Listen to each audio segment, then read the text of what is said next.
When you need mealtime inspiration, it's worth shopping Baker's, where you'll find over 30,000 mouth-watering choices that excite your inner foodie. And no matter what tasty choice you make, you'll enjoy our everyday low prices, plus extra ways to save, like digital coupons worth over $600 each week. You can also save up to $1 off per gallon at the pump with fuel points. More savings and more inspiring flavors make shopping Baker's worth it every time.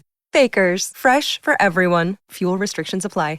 At Baker's Pharmacy, care is what's most convenient for you. Care is being here when you need us. We're open evenings and weekends. Care is helping you save more. Most insurance plans and discount cards are accepted at your local Baker's Pharmacy. Care is saving you time by managing your prescriptions online. You can request refills, check order status, and more. Care is convenience that works for everyone. Baker's, a world of care is in store. Services and availability vary by location. Age and other restrictions may apply. For coverage, consult your health insurance company. Visit the pharmacy or our site for details. With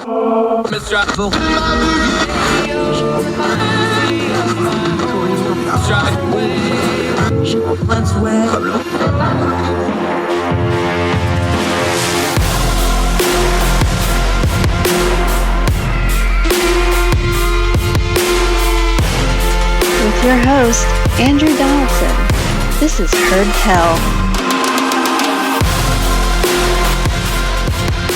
Welcome back to Heard Tell. Okay, she's one of our favorites. We have her all the time. We talk history with her. We talk culture stuff with her. She'd rather talk about fashion, but we don't do that here because Eye of the Cargo Shorts would just offend her and her English sensibilities. She's also one of them loyalists to the crown, but we'll forgive her that. Sarah Stook's back on the program. How are you, ma'am? I'm good, thank you. Proud to be British. Long live the king. Yeah, you got a king now. You didn't have a king last time I talked to you. You were just starting to get one when we last spoke. I miss the queen, but he's doing all right. And don't we all? She writes at electionsdaily.com and a couple other places, UK Mallard, some other folks. She does good work. You've been doing these things. You always do these lists about presidents, and I love them. You did the dead presidents list. I actually want to start with the last one you did. It's a two-part series. It's elections-daily.com. We're going to link to it. Notes will be in the Substack. Make sure you check out the full pieces and all her other great work. The last presidential funeral we had was George H.W. Bush. I was actually at this one. I took my two youngest kids. We went to the rotunda. We stood in line. We were in line about maybe 5.5 hours. It was really cold. But you weaved through the visitor center. We started actually in front. They had the queue in front of the Supreme Court by about 6 rows deep, snaking through. Took about 5.5 hours, got in, got up through the rotunda, actually, walked through the rotunda. It was an amazing experience. I had my two younger kids with me. They were younger at the time.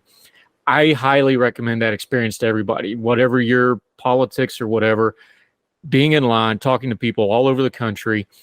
That was an amazing experience, the state funeral for George H.W. Bush. It was also kind of, for a lot of folks, symbolic, kind of the last president of the World War II era and that generation. There was a lot of symbolism in that. I was in D.C. for the funeral. It was a massive funeral. They had the city shut down. These things are big, big deals. We haven't had a lot of them. We've had, recent memory, we've had Ford and Reagan and Bush. Carter is, of course, on hospice, so he'll probably be next. God forbid something happens to somebody else. These are big deals when they happen, aren't they? Yeah, I mean, like you said, the most recent one is 2018, which is a pretty long time ago. And, obviously, say Jimmy Carter is in hospice and he's nearly 99. So, you can imagine it. Whereas here, our prime ministers are younger. There's nobody older than 80 odd. So, roughly we've probably got, hopefully a while to go. But yeah, last one was Bush. And I think because, it depends on the president. Some presidents have had really tiny funerals. Then you've had probably people like George Washington where everything was shut down. I think it depends on the president, especially if it's sudden. I mean, they had to plan Kennedy's funeral within a couple of days. Yeah, it's an interesting thing because you've done other lists about assassinated presidents that have died in office, everything from Kennedy getting shot to just, good old-fashioned pneumonia. We've had presidents die in office. It's something that's one of those things that, even though historically we know it can happen, we talk about, the vice president's one heartbeat away from the presidency. You never expect it, whether it's a living, it's one of those gradual but sudden things, ain't it? You just don't expect these presidents to die, but they're all going to die, and they tend to kind of die in groups. And especially lately, we have older men being presidents, so we're probably going to have a couple more of these in the near future, one way or the other. We just don't think about it that way, though, do we? But historically, this is kind of common. Presidents, on average, actually live longer. If you look at people like quite a few have made it over 90, John Adams, Thomas Jefferson, Reagan, Ford, Carter, Bush, quite a few have actually lasted quite a long time. But yet the ones who have died in office, one Harry Harrison was 61, which is fairly old for the time, but he was also stupid enough to walk around DC without a coat, so that's, here nor there. Zachary Taylor was fairly young, healthy because of the water. Lincoln was shot. Garfield was shot. McKinley shot. Hoover was in his 50s, very sudden. FDR was very poorly, but he'd been president for forever. And Kennedy was young, and then one day, bam, boom, headshot. It's all very sudden, but when you've got someone like Biden who's over 80, God forbid something happens, but if it did, it wouldn't be as much of a surprise because he is an older gentleman. Yeah, we have Biden who's over 80 already. Trump's pushing 80. You would assume, unless they live well into their 90s, which, God bless them if they both do, fine by me, we're going to have more funerals. Let's talk about some of the surprising ones, though, because there's an underlying thing here, too. And you talked about this in other columns that you wrote that we can look at. We've had presidents that have been in very, very poor health. Wilson was incapacitated by a stroke for a wide swath of his presidency. JFK may not have lived through his presidency. They really hid how bad his health was. Eisenhower had a heart attack. We've had other presidents. FDR, of course, died in office, had all kinds of health problems. We've had a lot of presidents with health problems, but those were always hidden. They were always covered up or excused away. The modern age, you can't really get away with that. When Trump had to go for COVID, that was heavily covered. When Biden has any kind of a fall or a slip or a moment, we saw the viral video of Mitch McConnell, the Senate minority leader, the Senate minority leader, where he has that frozen moment and he's had, health issues and stroke. We see these older people in public office. It's a different age now where you can't hide that stuff. Maybe we should be talking about this more. I did write a piece about this last year about called America the Ancient, about how old, a lot of your politicians are. And I did a list of who was over 80 in Congress and sort of comparisons. Like Joe Biden is older than Dan Quayle. Trump was born a month before Bill Clinton presidency, very separated. Rishi Sunak is younger than all but one of Biden's kids. It's such a massive age gap. There are reasons behind it. Younger people want to enter politics, older people vote for people their age. People like Nancy Pelosi probably have a lot of time and funding behind them. But, it's worrying. Dianne Feinstein as well, I know she had trouble recently. There's questions about her health. And it brings up the idea of term limits as well. I know Nikki Haley's a strong advocate for that, and I'm sure quite a few other politicians are. Whether that will ever be implemented, I don't know. But, they're like my grandparents' age. I can't imagine my grandparents in Congress or even the White House. And I'm sure many people with grandparents or even parents the same age would think the same way. Yeah, Sarah Stook joining us. It's interesting, if we have Trump and Biden again, and this was true the last time they faced off in 2020, their combined age would reach back to the Civil War. That's how old they are combined. It's just staggering how close they are to.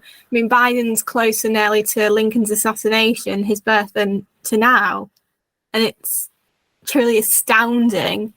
It's like having, Thomas Jefferson was 83 when he died. Can you imagine him still being president at 83? It's mad. Yeah, Sarah Stook joining us. What's one or two presidential deaths when you sat down and did this list that kind of struck out to you? Maybe ones that maybe a presidency or a president that folks just don't talk about, or maybe a famous one that they're just not aware of how they died. Which ones kind of stuck out to you?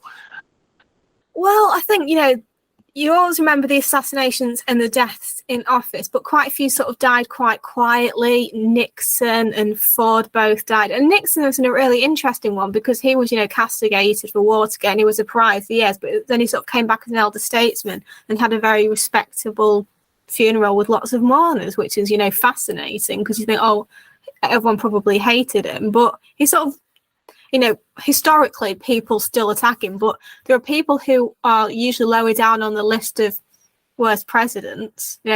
James Buchanan's usually absolute bottom, and he didn't, bug his enemy's HQ. So yeah, he's the one that sort of, he died quietly, and not to make you feel old, I wasn't even alive when he died.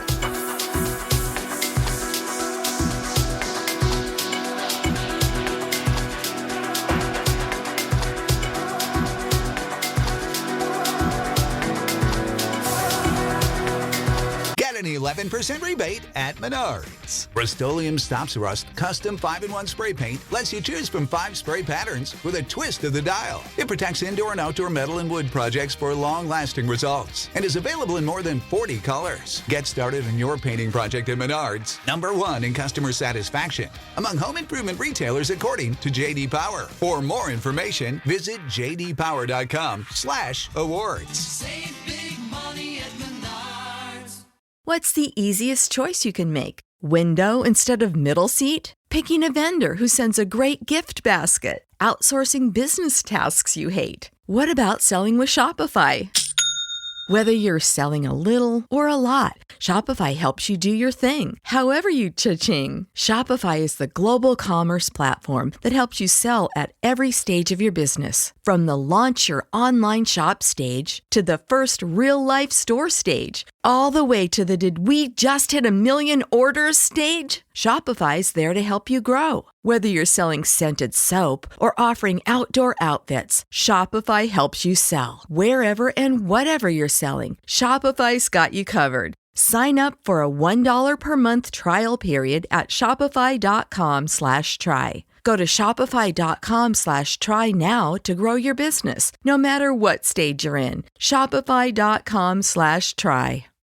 When you need mealtime inspiration, it's worth shopping Baker's, where you'll find over 30,000 mouth-watering choices that excite your inner foodie. And no matter what tasty choice you make, you'll enjoy our everyday low prices, plus extra ways to save, like digital coupons worth over $600 each week. You can also save up to $1 off per gallon at the pump with fuel points. More savings and more inspiring flavors make shopping Baker's worth it every time. Baker's, fresh for everyone. Fuel restrictions apply.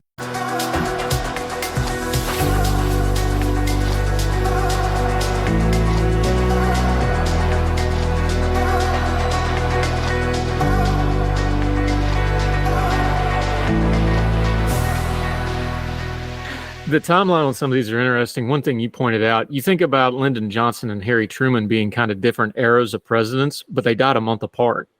So you have, when you look through these histories, you have little nuggets like this that are really, Reagan died really close to Ford. There was kind of this cluster of them because Reagan was sequestered for the last 10 years of his life because of the Alzheimer's and things like that. It's interesting, the little tidbits and nuggets that you find in these stories like this. Yeah, exactly. I mean, LBJ was very unhealthy, so no doubt contributed to an early death. He had heart attacks, he smoked, he ate rubbish, things like that. Then you have someone like James Monroe, who was the biggest hypochondriac, and he was about 85 when he died. So, it's pretty amazing how we were always worried about his health and all sickly, but he made it to 85, which, back in the early 1800s is a very good age. And then presidents who had reputations for being rather clean living. Of course, Lyndon B. Johnson was a very profane, hard-charging man, so it probably didn't really shock people that he had a third heart attack and died. But you have guys like Calvin Coolidge and Warren Harding who had a reputation that was pretty solid, but they both died very young, 57 and 60 respectively. Theodore Roosevelt was 60, and he was, outdoorsy man. He said because he got really ill when they were charting the Amazon, and he said it's taken a good decade off my life, and he was probably right in that respect. But, Coolidge died suddenly, had a thrombosis, embolism, same with Roosevelt. So, yeah, some just sort of, but of course there are health conditions. Harding had a heart condition that nobody knew about. These things happen. You just don't know. And obviously going even further than that, there's still questions about people's health, because you can't really, you can't know, especially when it's older illnesses that you don't really have anymore, like diphtheria or typhoid, which, obviously still happened, but not in the Western world. So it's less understood. Yeah, Sarah Stook joining us. Okay, historically, outside of the assassinations and those things, probably the most famous one, since it involves the founding fathers, is probably Jefferson and Adams. It's such a cool story. It's been told a million times, but it's just fascinating that they died. And the story, you tell the story, because everybody learns it in school, of course, but it's just one of those things where it's like, okay, this can't have been accidental, right? It's fascinating. They have sort of a symmetry, they weren't too far apart in age, and like they were frenemies, like their politics were different. They would eventually attack each other, but at the same time, the Adamses looked after Jefferson's daughter while they were both all in Paris, and that's her death is what caused Abigail to send a letter to Jefferson. And they sort of, over the decades, Adams tend to send more than Jefferson. Were sort of not top, but Jefferson's last words were allegedly, "Is it the fourth?" But it was probably something else. "Is it the fourth?" It was near his last words, but it sounds a bit better as last words, doesn't it? And obviously, Adams died later in the day, not knowing Jefferson had died, and said, "Oh, Thomas Jefferson survives," then pegged it. And it was July the 4th, 1826, 50 years after the Declaration of Independence, which is like almost the perfect day. It's so, you couldn't write it. If that was in a film, you think, oh, that wouldn't happen. But yeah, it's kind of amazing. And they both lived very long lives, which, people like George Washington didn't live that long, and people after them. So they were sort of, well, John Adams was the first to make 90. It would be a very long time before anybody would. Yeah. And then you have people like Andrew Jackson who lived long enough to be photographed. So it's really interesting how history is both further away and closer than we ever think it is, isn't it? Sarah Stook joining us. I promised I would ask you this when I got you back on, but I have to explain to your British sensibility, because you don't have bison in the UK. Just because it's friend shaped doesn't mean it's friend. Leave the fluffy murder cows alone. But I promised I would let you talk about the fluffy murder cows and the bison and tourists who will not leave the bison alone. I mean, I have a thing where I like to breathe and live. So, I wouldn't go and hop a fence and try and cuddle a bison. But they are so cute. It's like you see these wild animals like snow leopards and tigers, and you think, if they weren't going to kill me, you would want to cuddle them so much. It's like a giant version of my cat. And it's probably friendly because my cat doesn't like me very much. They are big, they are noisy, they do a lot of grunting and other noises that we won't talk about on a family-friendly program. They're extremely hairy, so they're very dirty, they smell bad, they have very small brains, they're very large, they're very fast, and they're very cranky. You need to just leave them alone. We call them fluffy murder cows for a reason. Yeah, but it's very, let's be fair, it's a very American thing. People go and pet wild animals that they shouldn't. It's like the most American thing ever. Let's be realistic here. The most American thing ever is we have a tourist industry that's based on charging people to fly here and get in dangerous situations with animals. That's pretty American. We like that. So that works out good. Sarah Stook's back with us. Real quick before we let you go, we talked about Harding for just a minute, but you're actually going to be writing a little bit more about Warren G. Harding. You find him interesting. Well, by the time this goes out, hopefully it will be the 2nd of August, which is the 100th anniversary of Harding's death. So I've written a piece about him. Hopefully it should be out on that day, sort of chronicling his life, his politics, his relationship with his wife, his illegitimate child mistresses, his presidency, his death, and then the legacy, which has actually changed quite a bit. People actually are more sympathetic to him. At first everyone was really sad he died. He was very popular. Then stuff about Teapot Dame and his illegitimate child came out. But now sort of historians are sort of softer about him in a way. They say, he wasn't the absolute worst, but, he did some good things. He helped the economy. He was very anti-racist, which when you're after Woodrow Wilson is a miracle, because that dude was very racist. Yeah, people, if you haven't been familiar with, one of the big keys to the racial strife in America is Woodrow Wilson's presidency. You really need to read up on it, especially how he treated black veterans coming back from World War I, something I personally take great offense to, but you need to read up on all that stuff. Sarah Stook, always enjoyed talking history with you, my friend. Let folks know where they can read you, follow you. We're going to link to everything we just talked about. Let folks know how they can keep up with you till we get you back on Her Tell again. Well, Elections Daily, I'm doing a weekly sort of diary of Nikki Haley's presidential campaign. I know that others are doing ones for like people like Ron DeSantis and Trump, so also make sure you read theirs. Mallard, I'm doing about consorts of England and Great Britain, which is always fun because I like doing about historical. That's a British term. You got to explain what the consort is because... Well, it's like the first lady, but for the king or the queen, because obviously we've had queens, which you've never had a female leader, though. Well, we're working on it. 3 elected, even though one lasted like a week. Sir Stook, love having you, my friend. Good talking. We'll have you back again soon. All right, great. Bye. Thank you, ma'am. All the music on Her Tell is provided under a Creative Content license from monstercat.com. Somos la máquina. At Baker's Pharmacy, care is what's most convenient for you. Care is being here when you need us. We're open evenings and weekends. Care is helping you save more. Most insurance plans and discount cards are accepted at your local Baker's Pharmacy. Care is saving you time by managing your prescriptions online. You can request refills, check order status, and more. Care is convenience that works for everyone. Baker's, a world of care is in store. Services and availability vary by location. Age and other restrictions may apply. For coverage, consult your health insurance company. Visit the pharmacy or our site for details. At Baker's Pharmacy, care is what's most convenient for you. Care is being here when you need us. We're open evenings and weekends. Care is helping you save more. Most insurance plans and discount cards are accepted at your local Baker's Pharmacy. Care is saving you time by managing your prescriptions online. You can request refills, check order status, and more. Care is convenience that works for everyone. Baker's, a world of care is in store. Services and availability vary by location. Age and other restrictions may apply. For coverage, consult your health insurance company. Visit the pharmacy or our site for details. Religion is at the intersection of our 21st century life, even if we don't express a faith. At a time when it seems that religion isn't as prevalent as it once was, it still leaves its mark everywhere. As a pastor, I know that religion isn't something I just do on a Sunday, but it's found in every nook and cranny of my life. Sexuality, politics, social media, the economy, war, nationalism, all have some kind of religious angle to them. And as a communicator, I want to find the stories that can help people understand this part of our society that is so important to so many. Hi, I'm Dennis Sanders, and I'm the host of Church and Main. Church and Main is a podcast about the journey of faith and where it intersects with modern life. I look at faith with a journalist's eye, asking the who, where, what, why, and how religion affects some of the major issues of the day.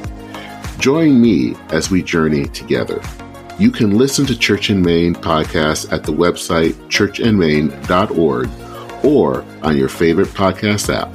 I look forward to seeing you. Folks, you've heard of Ethan Brown on the Heard Tell show a couple of different times, but if you're interested in learning about how to discuss things like climate change without all the politics and doom and gloom, head over to his podcast, The Sweaty Penguin. Sweaty Penguin is a late-night comedy-style climate podcast working to add nuance, critical thinking, humor, and hope to the climate conversation. They got over 100 episodes already, breaking down weekly news stories and specific topics, from the vanilla to the ADHD to the international accountability to orangutans. Yes, I know, it's a comedy thing, so just go with it. But each time, exploring different ways we can make progress on these issues while still helping the economy, health, security, and everything else we care about. Feel overwhelmed, exhausted, or excluded by today's climate change discourse? This is the podcast for you. Find The Sweaty Penguin wherever you get your podcasts or at www.thesweatypenguin.com.